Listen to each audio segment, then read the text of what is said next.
Children, अपनों ने previous lesson में, प्रीवियस एक्टिविटी में अपनों ने डी तक एक्टिविटी कंप्लीट कर ली थी। नेक्स्ट देखिए, ई एक्सरसाइज है आपकी, जिसमें आपको पिक्चर्स दी हुई है नीचे। जो सही पिक्चर लग रही है आपको उस पर करेक्ट का मार्क करना है, और जो पिक्चर आपको रॉन्ग लग रही है उस पर रॉन्ग का मार्क करना है। अब देखिए आप, पिक्चर नंबर फर्स्ट, बच्चा स्टडी कर रहा है लेकिन सही तरीके से नहीं कर रहा है, इट्स मीन ये पिक्चर क्या है, रॉन्ग है। बच्चा खाना खा रहा है लेकिन टीवी देखते देखते खा रहा है, ये भी पिक्चर क्या है, रॉन्ग है, क्योंकि एक टाइम पे अपने को एक ही वर्क करना चाहिए जो अपनों ने लेसन में पढ़ा था। अब बच्चा साइकिल को राइड कर रहा है लेकिन कानों में ईयरफोन लगा रखे हैं, इसका मतलब ये भी पिक्चर क्या है, रॉन्ग है। बच्चा बाइक चला रहा है लेकिन कानों में क्या लगा रखा है, फ़ोन लगा रखा है, इसका मतलब ये पिक्चर भी क्या है, रॉन्ग है, क्योंकि बाइक व्हीकल चलाते वक्त हमें फ़ोन पे बातें नहीं करनी चाहिए। टीचर पढ़ा रहे हैं पर बच्चे पीछे देखो बातें कर रहे हैं, ये भी क्या है, रॉन्ग है। जब टीचर पढ़ा रहे होते हैं तो ध्यान अपना टीचर की तरफ रहना चाहिए। अब देखिए, बच्चे अच्छे तरीके से बैठे हैं टेबल के ऊपर एकदम स्ट्रेट होके, ये पिक्चर क्या है, हमारी करेक्ट है। नेक्स्ट एक्टिविटी थर्ड में दो पिक्चर है। Look at the following sentences, ये बॉक्स में जो सेंटेंस दिए हुए हैं आपको उनको पढ़ना है अपने को। Can you make a boat, क्या तुम बोट बना सकते हो, इसकी हिंदी ये, क्या तुम बोट बना सकते हो। आंसर क्या है, यस आई कैन, हाँ मैं कर सकता हूँ। कैन यू प्ले फुटबॉल, क्या तुम फुटबॉल खेल सकते हो, नो आई कांट, नहीं मैं नहीं कर सकता, नहीं खेल सकता। ओके स्टूडेंट, इसमें एक में क्वेश्चन पुट कर रहा है, एक में आंसर दे रहा है, दोनों में क्या हो रहा है, क्वेश्चन पुट हो रहा है। एक में यस में आंसर आ रहा है, दूसरे में नो में। यस में आंसर आ रहा है तब उन्होंने आई के साथ कैन लगा दिया, नो में आंसर है तो आई के साथ कैन लगाकर अपोस्ट्रोफ टी लगा दिया। अपोस्ट्रोफ कैन, अपोस्ट्रोफ टी, इसका मतलब क्या होता है, कैन नॉट, यानी नहीं कर सकता। आगे देखिए, कैन यू सिंग, क्या तुम गा सकते हो। जब गा सकते हैं तो उसके लिए क्या कहेंगे, यस आई कैन, हाँ मैं कर सकता हूँ। कैन यू स्किप, क्या तुम स्किप कर सकते हो, तो आपका आंसर यस या नो में होना चाहिए। यस में आंसर है तो हम कैन के आगे टी नहीं लगाएंगे, अपोस्ट्रोफ। अब अगर आपका आंसर नो में है तो हमें क्या करना है, कैन के आगे टी लगा देना, इसका मतलब क्या हो जाएगा, can not. Can you ride A bicycle, yes I can, हाँ मैं कर सकता हूँ। ओके स्टूडेंट, अगर नो में हो तो नो आई कांट, नहीं मैं नहीं कर सकता। ओके स्टूडेंट्स, ऐसे आपको आंसर करना है। Can you play kho kho, yes I can, और नो में हो तो नो आई कांट, नहीं मैं नहीं कर सकता। Can you swim, no I can't या यस आई कैन, नो लगते ही आई के बाद कैन के पीछे क्या लगा दोगे, अपोस्ट्रोफ टी लगा दोगे। Can you lift this table, yes I can, अगर नहीं लिफ्ट कर सकते, नहीं उठा सकते तो क्या हो जाता, नो आई। स्टूडेंट्स, आगे आपको पिक्चर्स दी हुई है, जंबल तरीके से इनको अरेंज करके अपने को स्टोरी बनानी है। तो मैं आपको एक स्टोरी बताती हूँ। एक बार एक ग्रेस होपर होता है, ग्रेस होपर यानी टिड्डा, जिसको हम क्या बोलते हैं, टिड्डा। ये देखो, ये वो क्या करता है, हमेशा गाने गाता है और डांस करता है। अपना सारा टाइम यूं ही व्यर्थ कर देता है, गाने गाता रहता है, डांस करता रहता है। लेकिन एक लिटिल आंट होती है, वो बहुत ज़्यादा मेहनत करती है। अचानक क्या होता है, विंटर आ जाती है। ग्रेस होपर क्या है, इस लिटिल आंट को देख के क्या करता है, उसकी हंसी उड़ाने लग जाता है कि तुम तो क्या करती हो, काम करती रहती हो, उसको देख देख के हंसने लग जाता है। लेकिन जैसे ही विंटर आती है, टिड्डे को यानी ग्रेस होपर को कोई कुछ भी खाने को नहीं मिलता है, वो भोजन के लिए तरसने लग जाता है। फिर वो लिटिल आंट को कहता है कि the ant give me food, यानी grasshopper begged for some food, उसे भीख मांगने लग जाता है भोजन के लिए। फिर जो ग्रेस होपर है वो उसको कहता है कि मैं ना वर्क हार्ड करूँगा, यानी कठिन परिश्रम करूँगा हमेशा, और फिर आंट क्या करती है, उसे फूड दे देती है।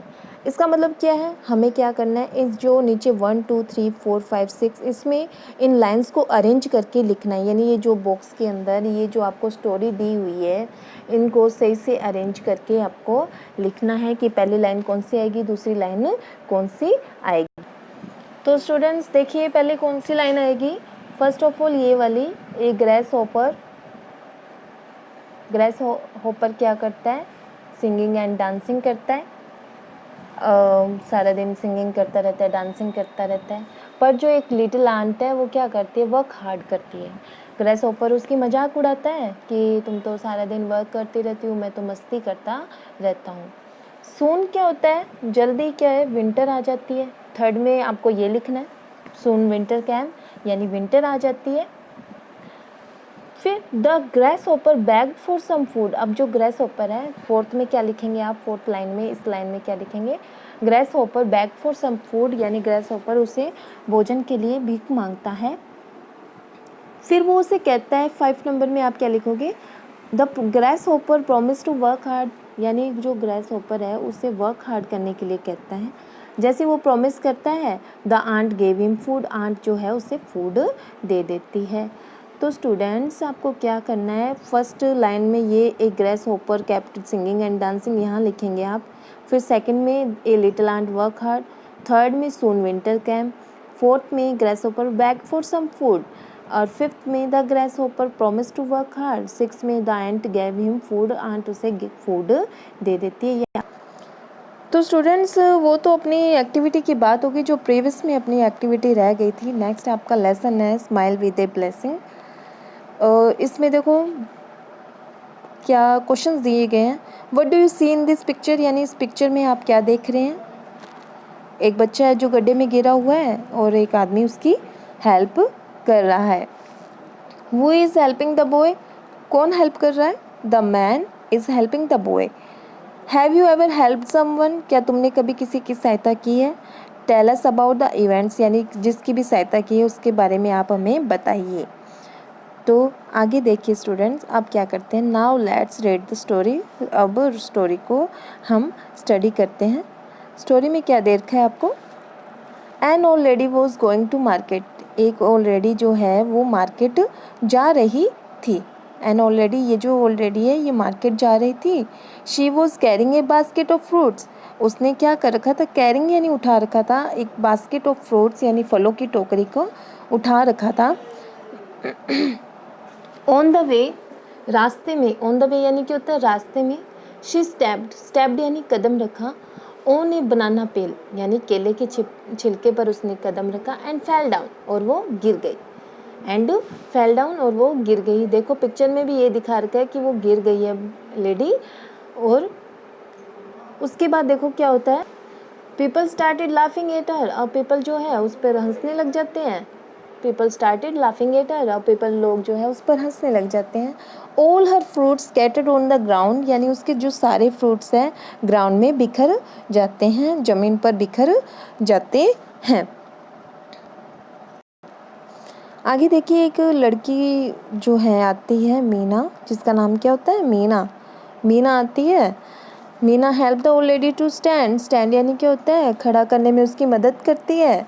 She picked up all the fruits and put them into the basket, फिर वो क्या करती है, उसके सारे पिक्ड अप यानी उठा लेती है फ्रूट्स को, and put them into the basket, और उनको बास्केट में डाल देती है, टोकरी में डाल देती है। Meena threw the banana peel into a dustbin, Meena banana peel को डस्टबिन में डाल देती है। पील यानी क्या होता है, छिलका। ओ थैंक यू सो मच, तुम्हारा धन्यवाद। मे गॉड ब्लेस यू, भगवान तुम्हारी सहायता करे, तुम्हें आशीर्वाद दे, तुम तरक्की करो। सैड द ओल्ड लेडी ने कहा कि भगवान तुम्हारी हमेशा सहायता करे। तो स्टूडेंट्स इस स्टोरी में यही था, आपको क्या करना है, सबसे पहले smile with a blessing. Story का नाम क्या है, स्माइल विद ए ब्लेसिंग। उसमें स्टोरी किसके बारे में है कि एक ओल्ड लेडी होती है जो गिर जाती है, उसकी बास्केट वाली टोकरी है, उसे सारे फ्रूट नीचे गिर जाते हैं, बिखर जाते हैं, सारे उसका मजाक उड़ाने लग जाते हैं। और उसको जो एक मीना नाम की लड़की होती है वो उसकी सहायता करती है और उसके सारे फ्रूट्स को टोकरी में डाल देती है और वो उसे आशीर्वाद देती है, मे गॉड ब्लेस यू, यानी भगवान तुम्हें ब्लेस करे, यानी तुम्हें आशीर्वाद दे। सैड द ओल्ड लेडी कहती है। इस स्टोरी में इतना ही था। अपना आपको जो चैप्टर मैंने प्रीवियस चैप्टर कराया है लेसन फर्स्ट, उसको आपको अपनी नोटबुक में बुक के अंदर एक्टिविटीज़ आपको करनी है। नेक्स्ट जो लेसन पढ़ाया है उसको बार बार में पढ़ के देखना है। तो स्टूडेंट्स आगे देखिए आप, आज जो है अपना ये जो चैप्टर है मैंने आज आपको रीड करवाया लेसन नंबर 2, इसमें आपको रीड करना है।